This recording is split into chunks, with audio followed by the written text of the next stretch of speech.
এখানে আমাদের সদর্থক যে স্যার বলেছেন যে কিভাবে আইনি পথে যাওয়া যেতে পারে বা আমরা সঠিক পথে আছি কিনা সেই রাস্তাটা উনি দেখিয়েছেন এবং আমরা আমাদের পরবর্তী পদক্ষেপ কি হতে পারে তার একটা পরিষ্কার একটা মানচিত্র আমরা এখান থেকে তুলে ধরতে পারবো।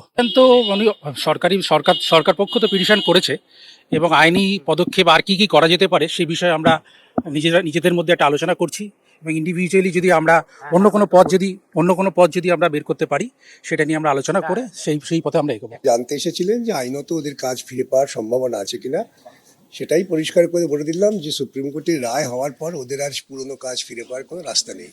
নতুনভাবে পরীক্ষায় বসে ওদের যা যোগ্যতা আছে সেই যোগ্যতা এবং মেধা দিয়ে ওরা আবার চাকরি ফিরে পেতে পারেন, এই পরামর্শই আছে, অন্য কোনো পরামর্শ দেওয়ার নেই।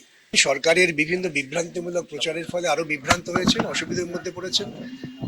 এখন ওদের মনে হয়েছে ব্যাপারটা স্পষ্ট করে বোঝা দরকার, তাই ওরা এসেছিলেন। আমি আমার বুদ্ধি মতো বুঝিয়ে দিলাম, পরামর্শ দিলাম যে আপনারা সরকার যে বলছে রিভিউ করে তোমাদের পুরনো চাকরি ফিরিয়ে দেবো, সেটা আইনত অসম্ভব, এই পরামর্শটা দিলাম। বাংলা হাটের আরো খবর দেখতে নজর রাখুন। বাংলা খবর মানেই বাংলা হাট।